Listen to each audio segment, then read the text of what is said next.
Hello, everyone. I'm Kamraun. And I'm Dane. Welcome to the Malazan Brotherhood podcast. Today, we will be discussing Book 1, Chapter 2, Part 4 of House of Chains, a novel in the Malazan Book of the Fallen. This podcast series is intended to be a companion to reading or listening to the books set in the Malazan universe.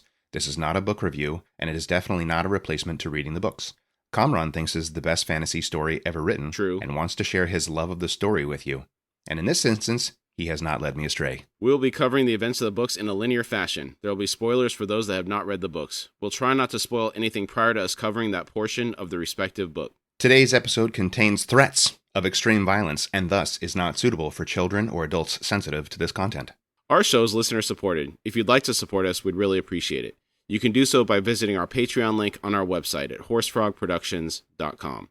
Currently, we're posting ad-free episodes on Patreon weekly. Also, we would really like to hear from you. Send any feedback or comments to contact@horsefrogproductions.com. All right, Chapter 2, Part 4. The twin trenches of the slave pits lay beneath the floor of a large warehouse near the lake, accessed through a trapdoor and a mold-smeared staircase. One side held, for the moment, only a half-dozen lowlanders, chained to the tree trunk running the length of the trench, but more shackles awaited the return of the Sunid net haulers. The other trench was home to the sick and dying. Emaciated lowlander shapes huddled in their own filth, some moaning, others silent and motionless. This sounds like an absolutely horrible way to be captured. For the lowlanders, I guess. But after what Karsa did to this town, maybe it could be worse. Maybe it should be worse. I don't know what could be worse than this. Mold, risk of infection, living in your own sewage. The stench must be abominable. Oh, yeah. I can't imagine. Well, maybe I can. You go into a porta potty or something, it's pretty bad. But I can't imagine sitting in the bottom of it. That's effectively what's going on here. I guess so. Terrible. After he had done describing the Urid and their lands, Karsa was dragged to the warehouse and chained in the second trench. Its sides were sloped, packed with damp clay. The center log ran along the narrow, flat bottom, half submerged in blood-streaked sewage. Karsa was taken to the far end, out of the reach of any of the other slaves, and shackles were fixed to both wrists and both ankles, whereas, he saw, among everyone else, a single shackle sufficed. They left him alone then. Flies swarmed him, alighting on his chilled skin. He lay on his side against one of the sloping sides. The wound within which the arrowhead remained was threatening to close, and this he could not allow. He shut his eyes and began to concentrate until he could feel each muscle, cut and torn and seeping, holding fast around the iron point. Then he began working them, the slightest of contractions, to test the position of the arrowhead, fighting the pulses of pain that radiated out with each flex. After a few moments he ceased, let his body relax, taking deep breaths until he was recovered from his efforts. The flanged iron blade lay almost flat against his shoulder blade. Its tip had scoured a groove along the bone. There were barbs as well, bent and twisted. You know how I love the gouging of the bone with these metal implements. Yeah, you feel it. To leave such an object within his flesh would make his left arm useless. He needed to drive it out. He began to concentrate once more. Ravaged muscles and tissue, a path inward of chopped and sliced flesh. A layer of sweat sheathed him as he continued to focus his mind, preparing, his breaths slowing, steadying. He contracted his muscles. A ragged scream forced its way out. Another welter of blood amidst relentless pain. The muscles spasmed in a rippling wave. Something struck the clay slope and slid down into the sewage. Gasping, trembling, Karsa lay motionless for a long while. The blood streaming down from his back slowed, then ceased. I thought that was an incredible amount of control over his body. And it's very reminiscent of the Prana Bindu, I think that's the right way it's spelled, exercises of the Bene Gesserit, how they perform it with their bodies. Are you familiar with that? I'm not as cultured in the Dune lore. Okay. They basically have absolute mastery over their entire body. They didn't really cover it in the movies, but Paul Atreides would practice. His mom, Jessica, taught him this.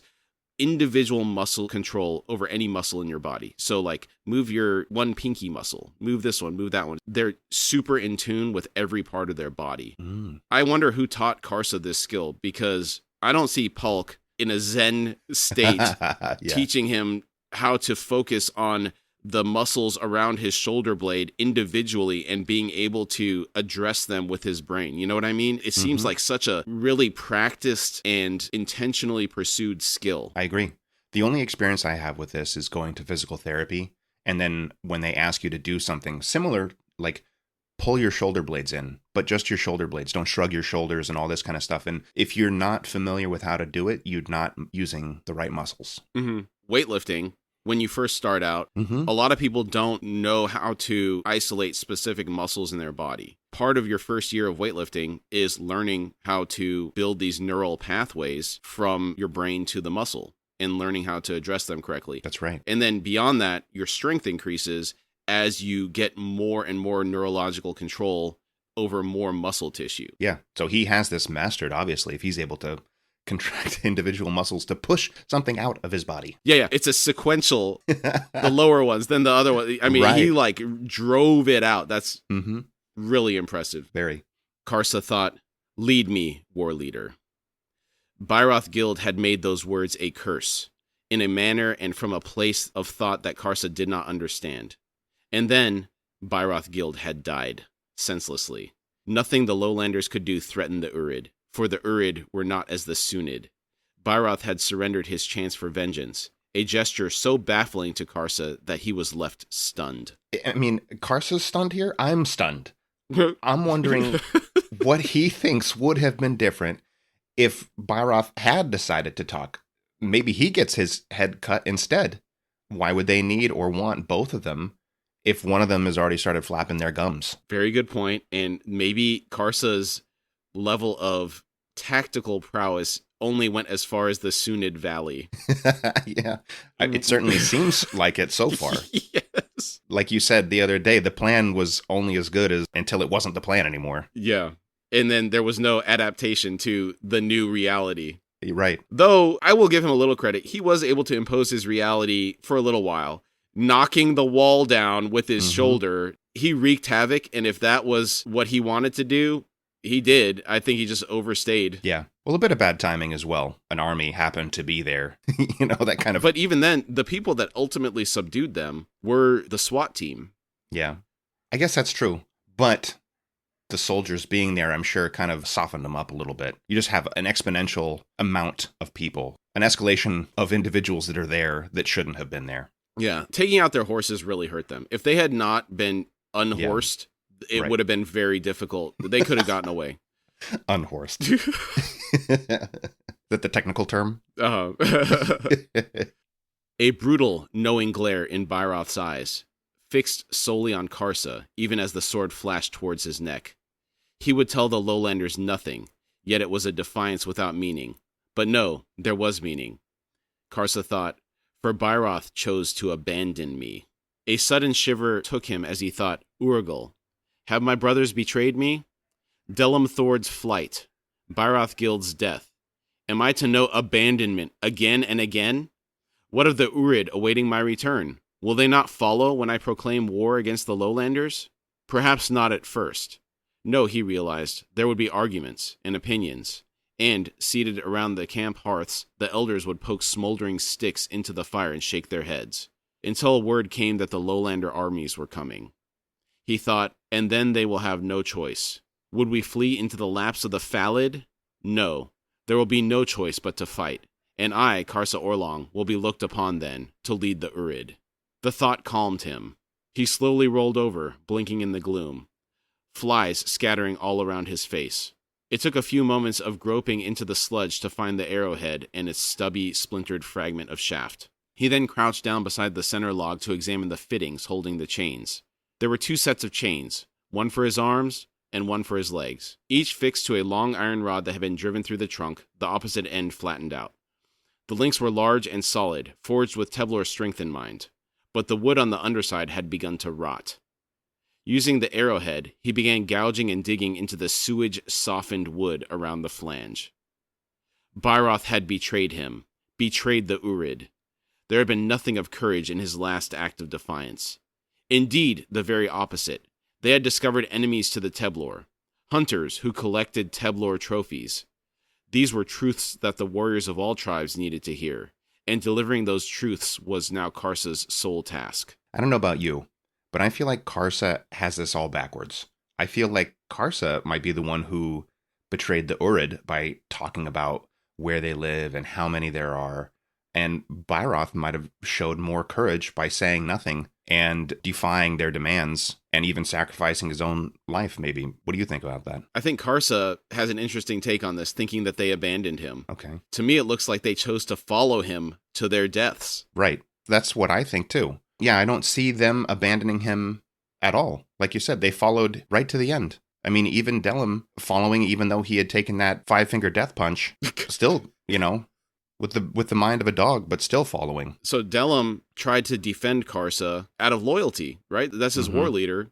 And Karsa, he shouldn't have done that. He should have known better. So that's armchair quarterbacking at its best. Mm-hmm. And then you have Byroth in advance of the raid saying, I know I'm probably not going to get out of this alive, but know this, I was with Dalis first, and you'll always know that. Mm-hmm. So Byroth even knew, I'm following you, but I'm probably not going to live through this because of your insanity. Yeah. From our sense of honor, there's intrinsically built into us this defiance of not wanting to betray whatever group it is. Like, if you imagine you're a part of a military company and you get captured and they're torturing you for the positions of your fellow members or whatever, I think from our perspective, we're raised to say, no, loyalty is not turning on your brothers and keeping your mouth shut because the whole is greater than the individual. Right. You're likely going to die anyway. Why get all your brothers and sisters killed? You know what I mean? So, like, I agree. I don't know if that's simply our perspective or is Karsa being narcissistic and everything centers around Karsa. Yeah. Well, he said a little earlier, he thinks that the Urid are the greatest Teblor tribe and send however many you want. It won't matter. We'll still cut you down. But it seems like there's always going to be a limit. Eventually you will be overcome if the lowlanders have enough gumption and they really want to get you. I guess they'll just keep going. From my perspective, unless you have some situation like you had with the Barghast, where they come together and they're like, we got a bigger threat. Let's set all this cousin killing, smearing excrement on their head aside for a minute. Yeah. Let's True. generational hatred that we've done to each other. Let's go ahead and get together, deal with these lowlanders, and then we can go back to desecrating our family members' bodies as we murder each other. Now we'll go back. Maybe that would be a threat big enough to make him do that. Karsa was not Sunid, as the lowlanders were about to discover. The rot had been drawn up the hole. Karsa dug out the soaked, pulpy mass as far as the arrowhead could reach. He then moved onto the second fitting. The iron bar holding his chain legs would be tested first. There was no way to tell if it was day or night outside. Heavy boots occasionally crossed the plank floor above him, too random to indicate a set passage of time. Karsa worked unceasingly, listening to the coughs and moans of the lowlanders chained further down the trunk. He could not imagine what those sad children had done to warrant such punishment from their kin. Banishment was the harshest sentence the Teblor inflicted on those among the tribe whose actions had, with deliberate intent, endangered the survival of the village, actions that ranged from carelessness to kin murder. Banishment led, usually, to death, but that came of starvation of the spirit within the one punished. Torture was not a Teblor way, nor was prolonged imprisonment.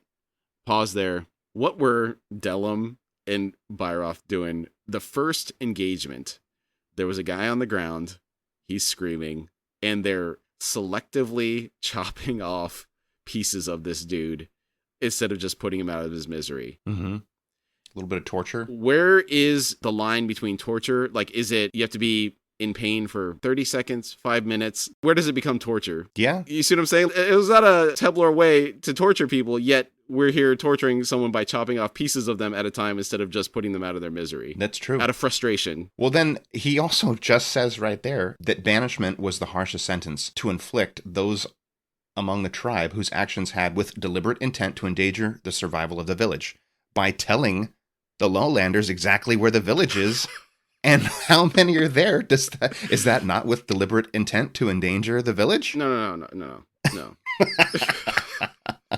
You're wrong. No, Karsa's not wrong. Of course, Karsa reconsidered. It may be that these lowlanders were sick because their spirits were dying. Among the legends, there were fragments whispering that the Teblor had once owned slaves. The word, the concept, was known to him. Possession of another's life, to do with as one wished.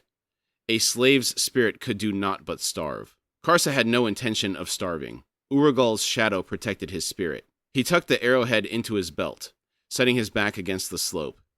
He planted his feet against the log, one to either side of the fitting, then slowly extended his legs. The chain tautened. On the underside of the trunk, the flange was pulled into the wood with a steady, splintering, grinding sound. The shackles dug into his hide-wrapped ankles. He began to push harder. There was a solid crunch, then the flange would go no further. Karsa slowly relaxed. A kick sent the bar thumping free on the other end. He rested for a few moments, then resumed the process once more.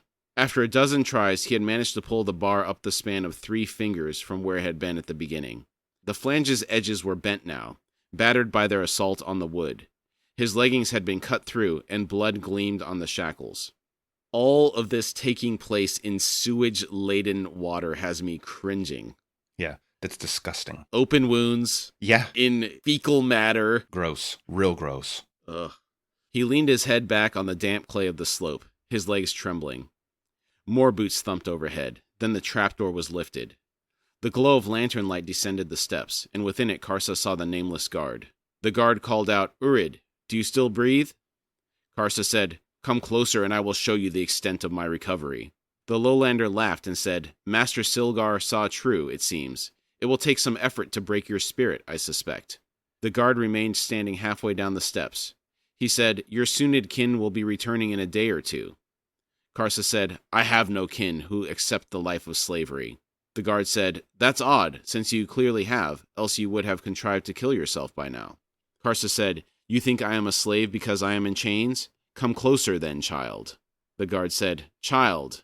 Yes. Your strange affectation persists, even while we, children, have you at our mercy. Well, never mind. The chains are but the beginning, Karsa Orlong. You will indeed be broken, and had you been captured by the bounty hunters high on the plateau, by the time they delivered you to this town, you'd have nothing left of Teblor pride, much less defiance. The Sunid will worship you, Karsa Orlong, for killing an entire camp of bounty hunters." So I guess those were bounty hunters up at Calm's tomb, not just a random group going up to the tomb. Some of them, at least. I'm unclear on how the mages fit into the picture. Okay. Because I would think if you're going to go hunting Teblor, a bounty hunting group like that, you need more than 4 or 5 bounty hunters, 2 guards, and then 4 mages. It was not a huge party. Yeah, I can't remember the exact number right now, but I think it was like 9, maybe 15 maximum. Yeah, imagine that going against a whole tribe of Teblor. There's no way. Yeah, I don't see it. You're not subduing them, breaking their spirit all the way down. No, you would need considerable numbers. I agree. Karsa asked, "What is your name?"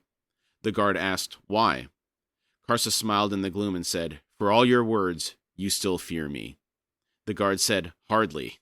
But Karsa heard the strain in the guard's tone, and his smile broadened. He said, "Then tell me your name." The guard said, "Damisk.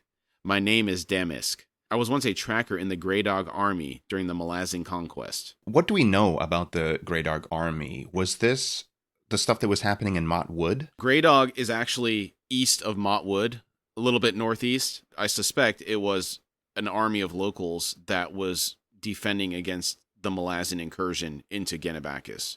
Okay. Before they got organized together under Caladan Brood in a defense of all these different things. It seems like there's a bunch of different groups living in these areas, and they're not aligned under an empire. Okay. Karsa said, "Conquest. You lost then. Which of our spirits has broken, Damisk Grey Dog? When I attacked your party on the ridge, you fled, left the ones who had hired you to their fates. You fled as would a coward, a broken man. And this is why you are here, now, for I am chained and you are beyond my reach. You come, not to tell me things, but because you cannot help yourself.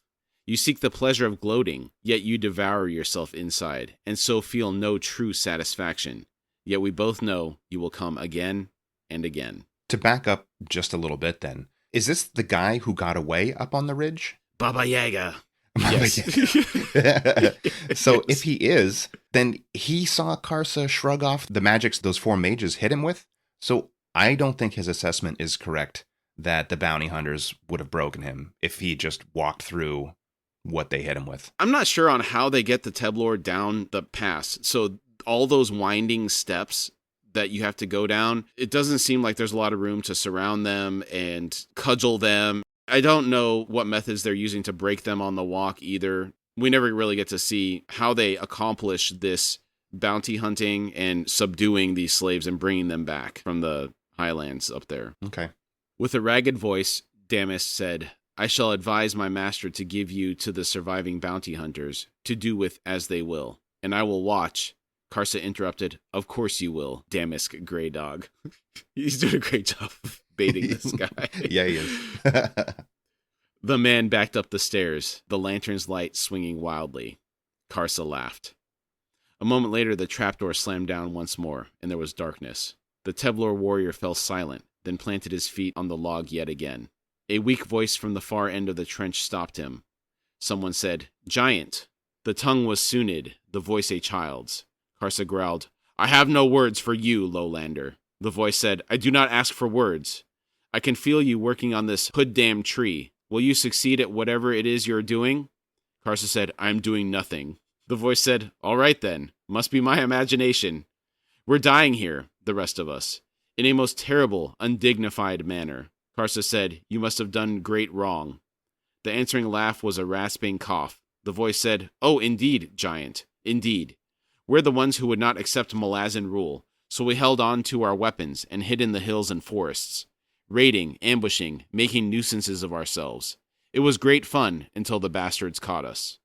Karsa said, Careless. The voice said, 3 of you and a handful of your damned dogs, raiding an entire town? And you call me careless?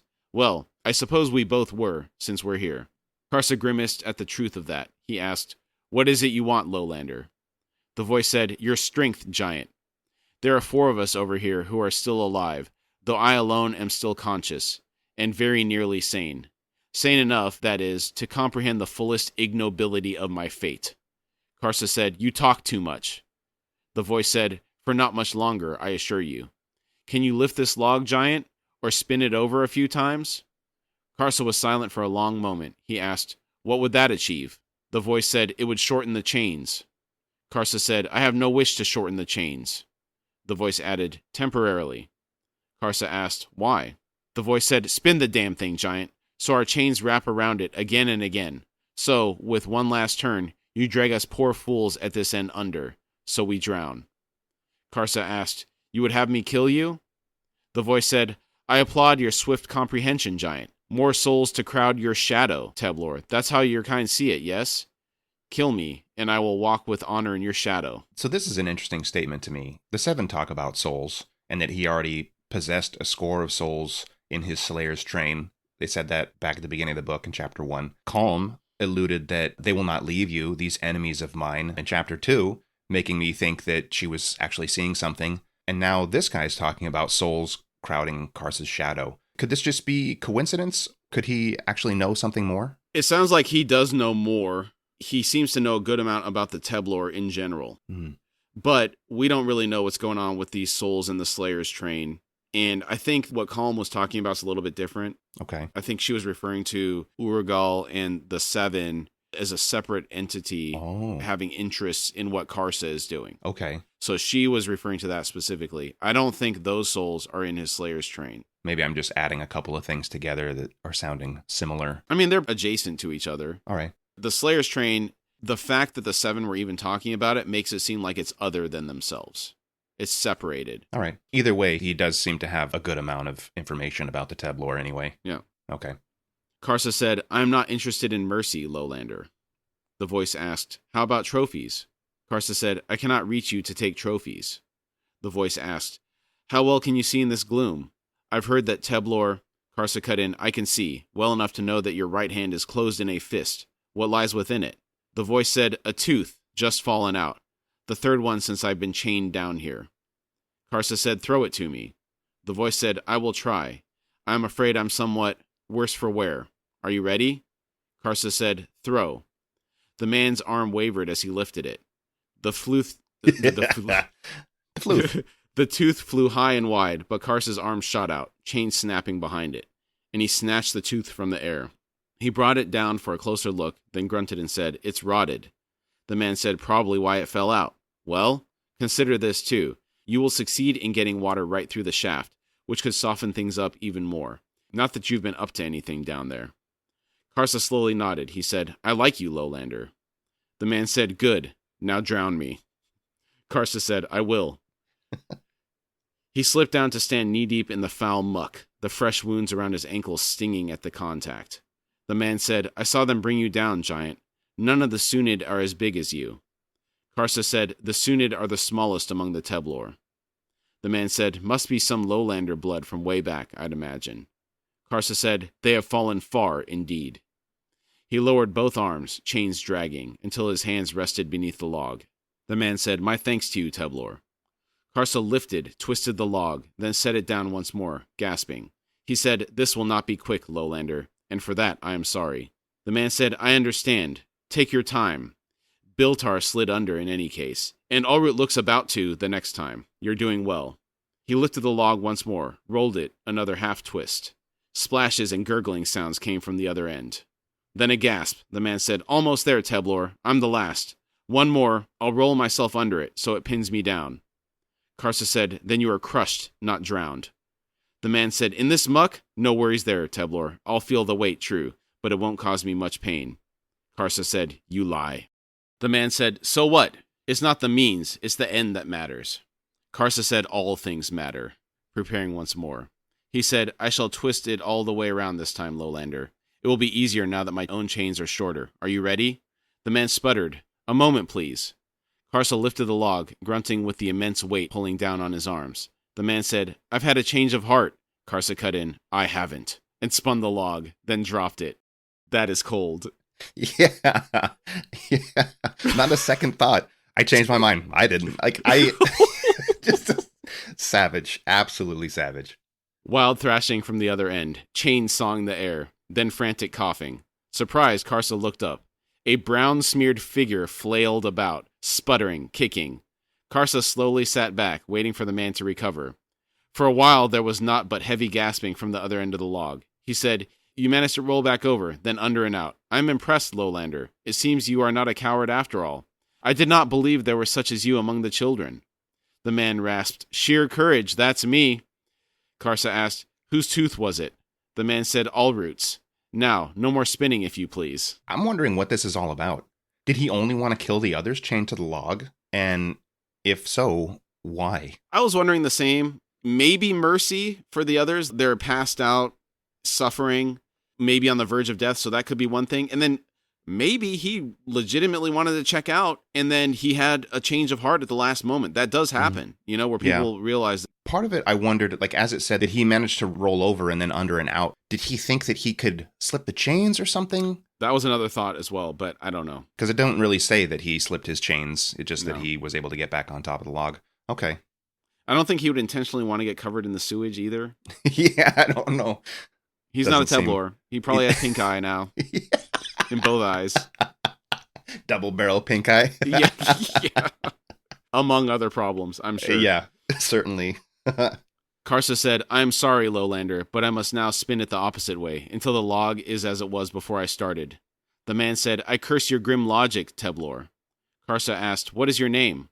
The man said, "Torvald Nom, though to my Malazan enemies, I'm known as Knuckles."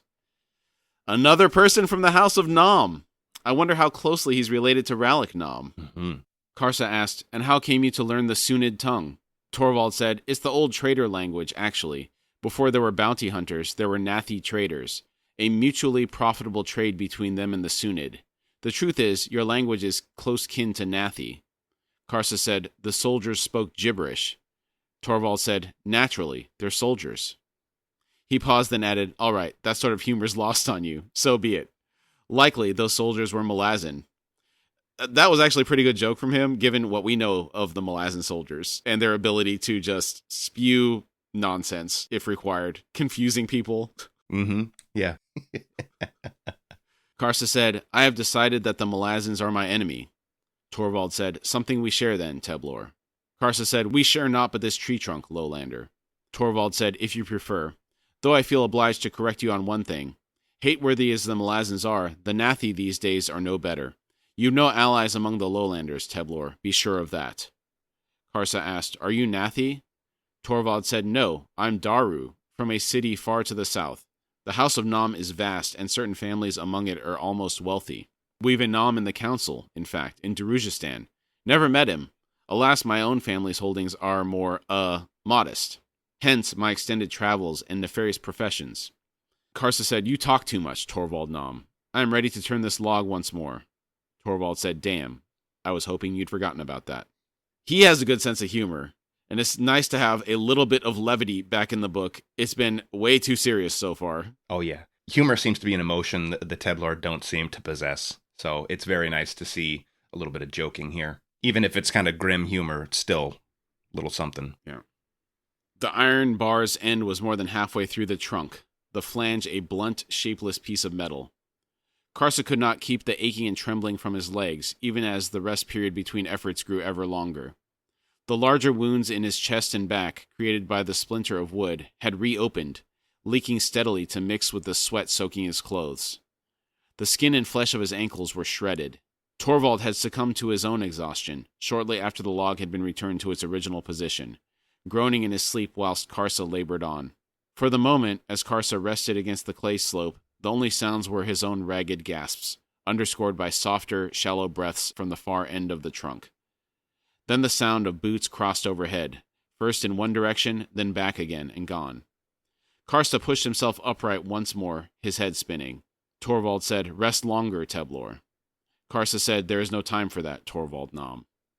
Torvald interrupted, Oh, but there is.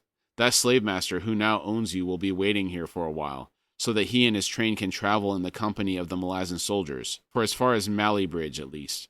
There's been plenty of bandit activity from Fool's Forest and Yellowmark, for which I acknowledge some proprietary pride, since it was me who united that motley collection of highwaymen and throat-slitters in the first place.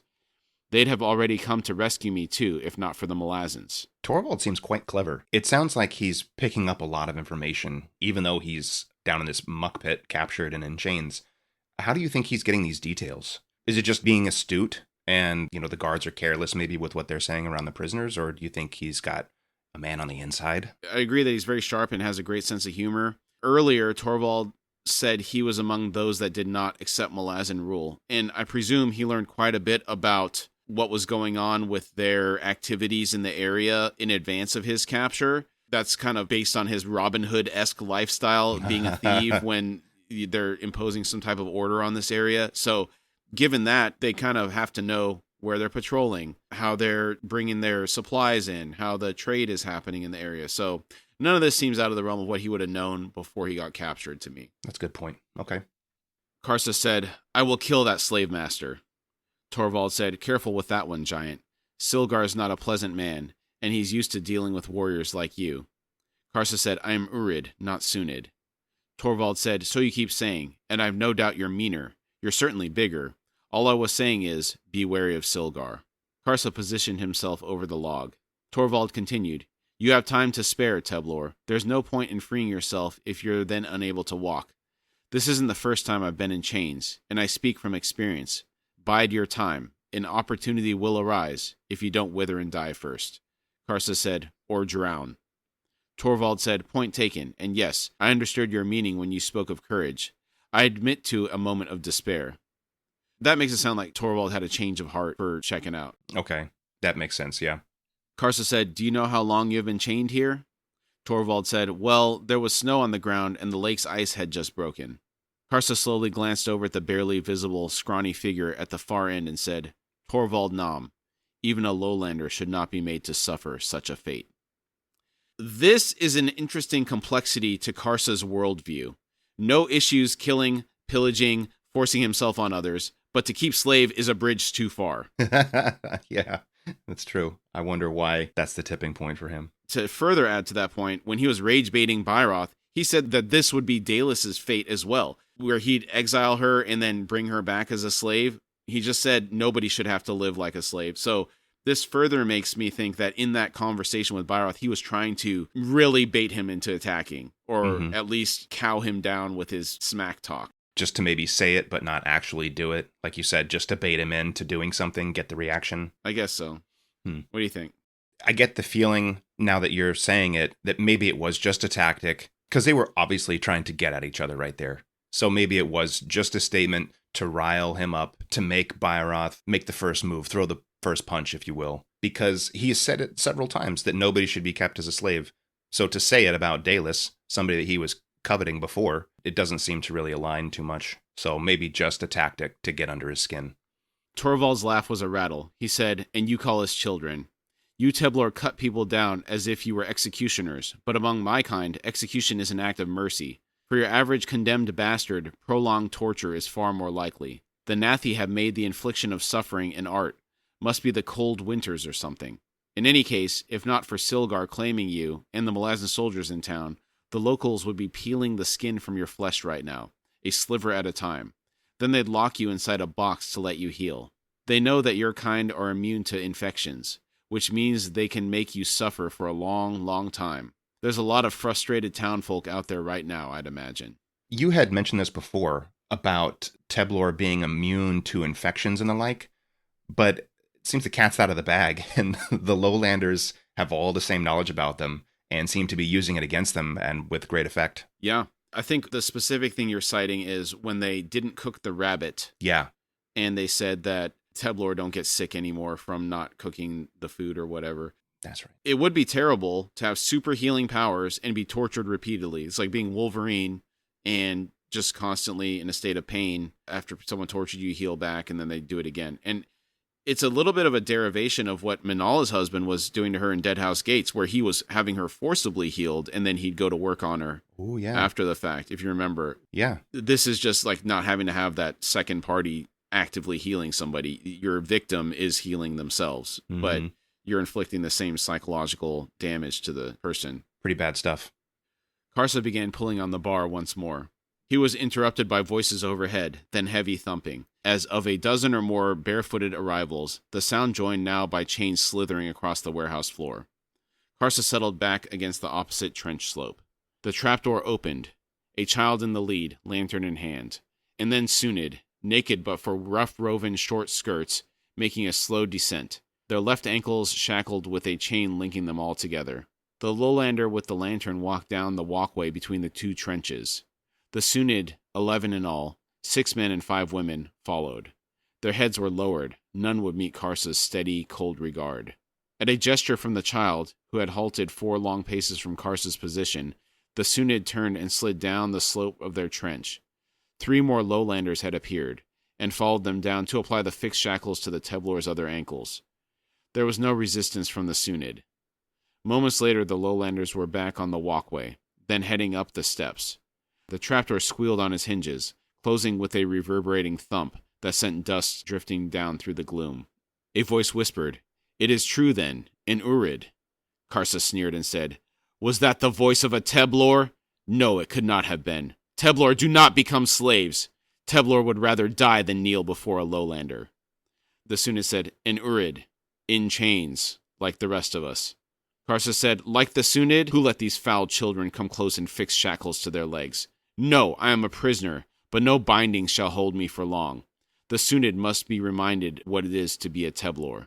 A new voice spoke from among the Sunid, a woman's. She said, "We saw the dead, lined up on the ground before the hunters' camp. We saw wagons, filled with dead Malazans. Townsfolk were wailing. Yet it is said there were but 3 of you." Karsa corrected, 2, not 3. Our companion, Delam Thord, was wounded in the head. His mind had fallen away. He ran with the dogs. Had his mind been whole, his blood sword in his hands. There was sudden murmuring from the Sunid, the word blood sword spoken in tones of awe. I thought this was pretty cool. When we first heard about the blood sword, it sounded like an impressive weapon, but it was still just a sword. But the Sunid here seemed to have some real reverence towards it. They've forgotten the face of their father. How long do you think it would take for humanity to devolve and forget our knowledge if we lost access to technology and the ability to read? I see these man-on-the-street videos where people are being asked random questions and they can't even answer simple stuff that we used to learn in elementary school. Even with access to reading and technology, people are getting dumber in many cases. That's true. I do wonder if they lost the ability to create them. Now it's just legend. They don't have any on hand. Maybe they forgot how to get the oil to put on the sword. Maybe they don't have access to some component or something. That's a good point, yeah. Maybe they're not passing the stories down like they are in some other tribes and all that stuff. It sounds like they heard of them, but yeah, the technological ability to create them, or just the ability in general. Okay. Karsa scowled. He asked, "What is this madness? Have the Sunid lost all the old ways of the Teblor?" The woman sighed, then said, "Lost? Yes, long ago. Our own children slipping away in the night to wander south into the lowlands, eager for the cursed lowlander coins, the bits of metal around which life itself seems to revolve.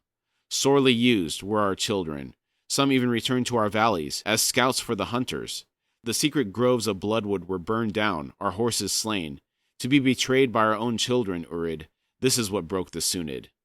So, to your point about what happened to them, it was active espionage, apparently, and sabotage from their own kind that took out their ability to have bloodwood swords. Karsa said, "Your children should have been hunted down. The hearts of your warriors were too soft. Bloodkin is cut when betrayal is done. Those children ceased being Sunid. I will kill them for you." The woman said, "You would have trouble finding them, Urid. They are scattered, many fallen, many now sold into servitude to repay their debts, and some have traveled great distances, to the great cities of Nathalog and Genebaris. Our tribe is no more." Where are these cities again? Can you consult the Great Map? Let me consult the annals. Nathalog and Genebaris are on the northwestern side of Genebakis. Mott and Greydog lie to the east of this.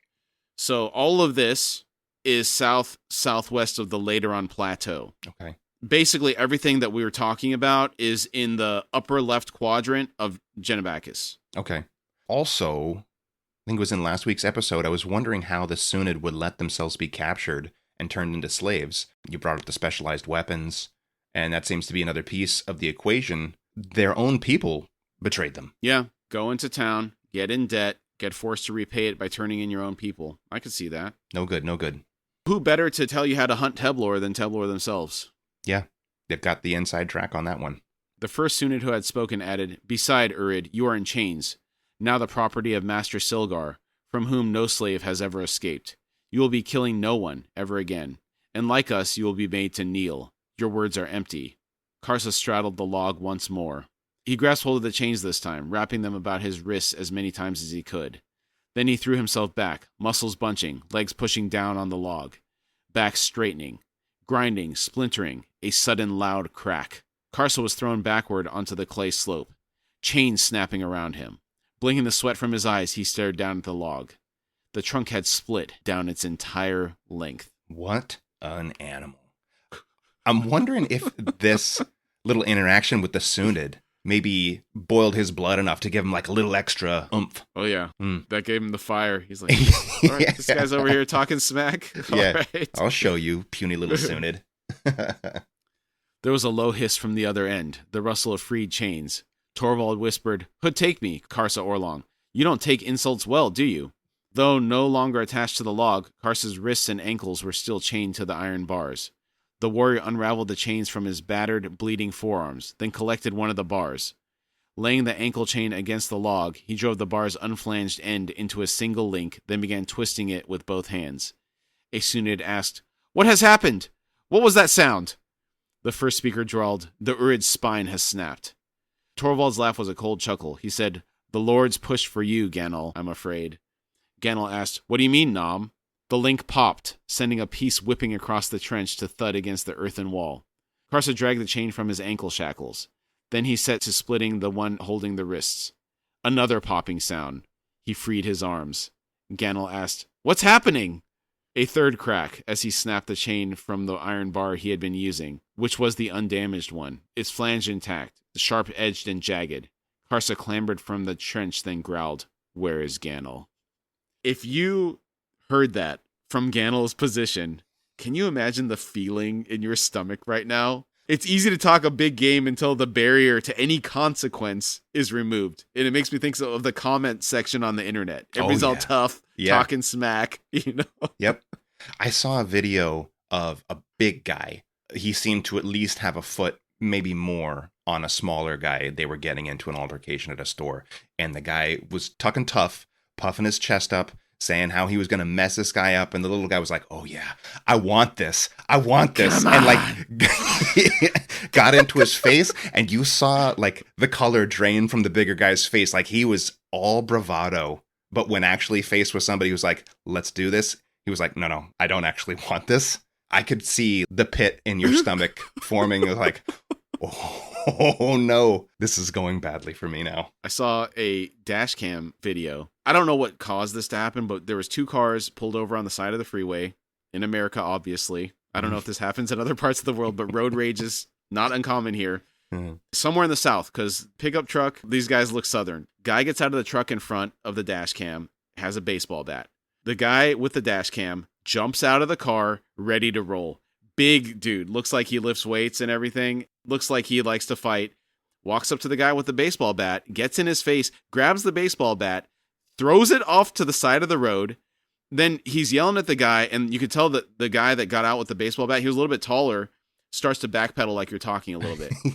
The guy with the dash cam doesn't attack him, but he's like yelling at him about his behavior, him getting out with the weapon and everything. Then he looks in the car. There's kids in the car that the guy just got out of with the baseball bat, and he's yelling at him about, oh, wow, you're doing this in front of your kids, what type of example you're setting. And then there's never any physical altercation, but he basically teaches the guy a lesson. Now, I don't know what provoked this whole thing, but you could see the guy shriveling. And the first comment was, I bet that was a quiet ride home.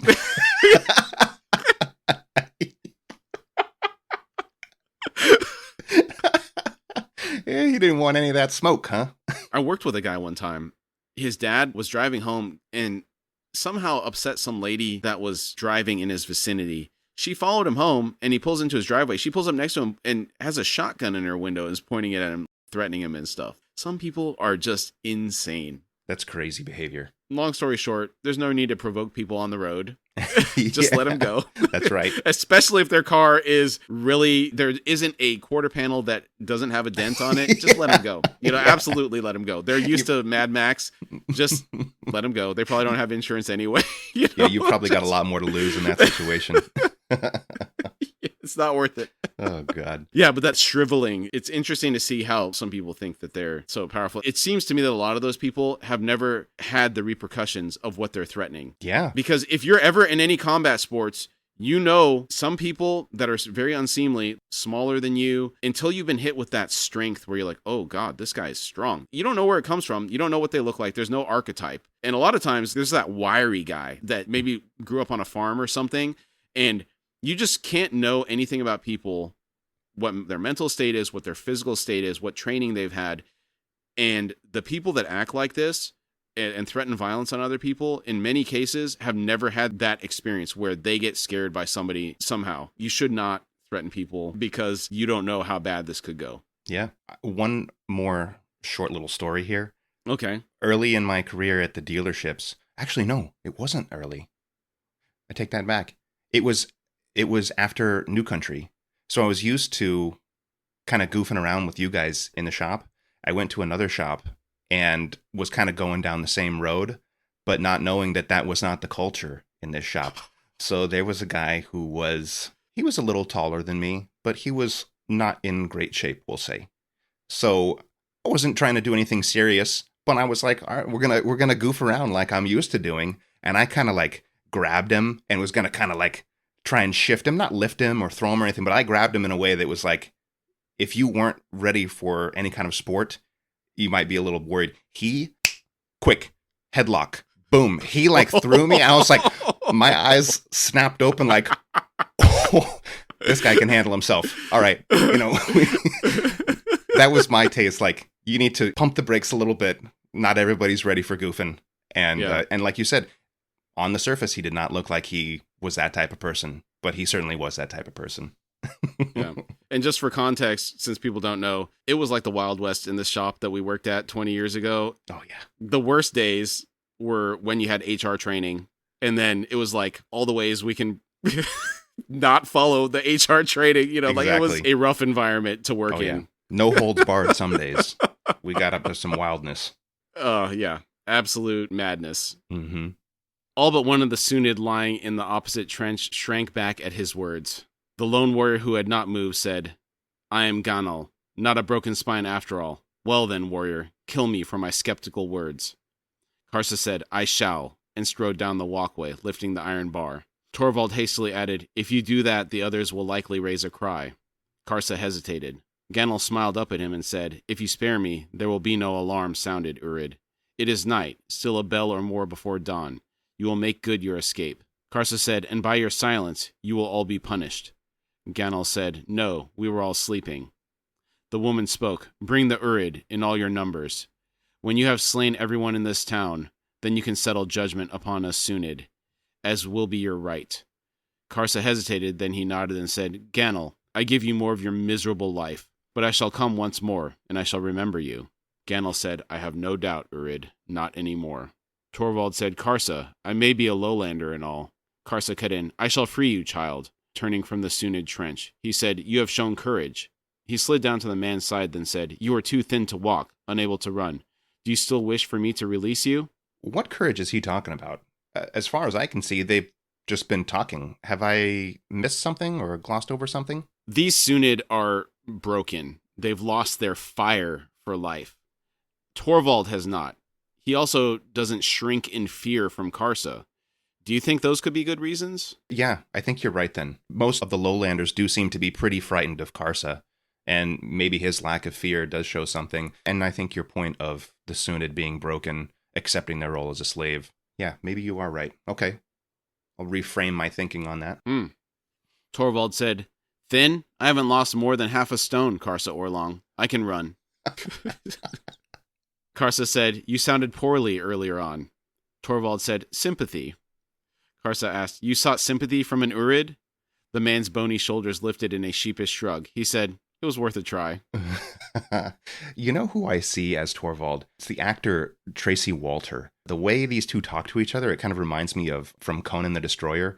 And Conan, his sidekick, the sidekick's name is like Malik, the thief. Yes, when you mention that, that's perfect. That is a perfect casting. Yeah, just one big guy, one small, kind of, I won't say simpering, but kind of like a very soft in tone and everything, certainly by comparison. Karsa pried the chain apart. Torvald pulled his arms free, then said, Beru's blessing on you, lad. Karsa said, Keep your lowlander gods to yourself. Torvald said, Of course, apologies, anything you say. He scrambled up the slope. On the walkway, he paused and asked, What of the trapdoor, Karsa Orlong? Karsa growled, What of it? Climbing up and moving past the lowlander. Torvald bowed as Karsa went past, a scrawny arm sweeping out in a graceful gesture, and said, Lead me, by all means. Karsa halted on the first step and glanced back at the child. He rumbled, I am war leader. Would you have me lead you, lowlander? Ganal said from the other trench, Careful how you answer, Daru. There are no empty words among the Teblor. Torvald said, Well, it was not but an invitation to precede me up the steps. Karsa resumed his climb. All right, we're going to stop there, and we will pick up the chapter where we left off next week. For standout moments, the introduction of Torvald Nam, one of my favorite characters in these books. He's great, and as you said before, the levity, the humor, it's nice. It's really nice to have some of that at this point, since it's been pretty heavy so far. Yeah. And I feel like we're already beginning to see his ability to temper Karsa. So Karsa unchecked is a dangerous Karsa. But if he has a voice of reason next to him, maybe had Torvald been there before the raid on Silver Lake, he might have advised, maybe it's not a good idea for you guys to go in here, and kind of slowed this whole thing down. Just like he did where he told Karsa, if you kill Ganal, the rest of them are going to scream, and then this whole thing's off. So like he can talk sense into Karsa. So I think that's an interesting dynamic between the two. What I find interesting is that he's willing to even listen to a lowlander's point of view on that, where Delum tried to do that from time to time. It didn't seem to take as much, or maybe Delum wasn't as forceful just because he's following his war leader. But I do find it interesting, exactly as you said, that Torvald said, don't do it, and he actually paused and gave it some thought. So yeah, interesting dynamic between them. Karsa's condemnation of how the slaves are living. And it's an interesting departure from everything else we learned about him in the book thus far. In what way are you referring to that? Their sheer brutality and the way that we've heard the Teblor treat each other in these tribes. So what happened to his cousin, for example? Karsa didn't do anything outright as bad as that yet that we saw, but he would, given the opportunity, if he's raiding another tribe, return the same thing in the same manner. Byroth and Delam cutting that one dude to pieces instead of just putting him out of his misery. Those are two examples I can think of where, okay, you say that you're not going to treat your prisoners in a certain way, but you obviously are not embodying that fully, I guess is the way I'd put it. Okay. Yeah, that makes sense. I see what you're saying. I guess maybe it goes as far as like, okay, we're not going to make them live in their own filth and be slaves to somebody else and break their spirit like that. But maybe there's a distinction there that could be made. All right. Karsa being able to split the log that he's chained to with just brute strength. Very impressive. Very impressive. That would be cool to see on screen. I also just now wonder, there's people around. He snaps a log and it says that it makes this like giant loud crack. What are the guards doing? I guess they think he's chained to a log down there. What's he going to do? They're complacent. Yeah, maybe because the Sunid don't really seem to care. They just lay down there and don't do anything. I guess they thought maybe once they've got this Urid in chains, he would do the same thing. Yeah. Not so. The Sunid's reaction to the blood sword also. It must be more than just a sword to the Teblor. Certain level of reverence or something, yeah. I guess it's their sacred weapon. They said that the groves were secret. The bloodwood, so maybe they worship it in a way or something. You know, it's almost like the Japanese have a certain way of treating their chef's knives and their swords. Maybe it's a similar concept where the blood sword is sacred to them in a certain way. Yeah, that's a good point. And I guess to touch on that then, the revelation that the Sunid turned on their own people for a bit of coin and that their grove of bloodwood was burned down. Maybe that explains why they react the way they did at the mention of Karsa's sword. Yeah, I wonder how long ago that happened. So it's been hundreds of years since Palk went through here. So that's plenty of time for them to lose the grove and then also not be able to get access to their swords anymore. And maybe 1 or 2 generations, like so the old people remember it, but the young people never knew it, that type of stuff. Yeah, okay. Great job today, Dane. Yeah, good fun. I enjoyed this. You got any final thoughts before we drop off here? Not today. Just looking forward to the next one so we can see what happens when he escapes. All right. Thanks, everybody. We'll see you next week. All right. See you next time.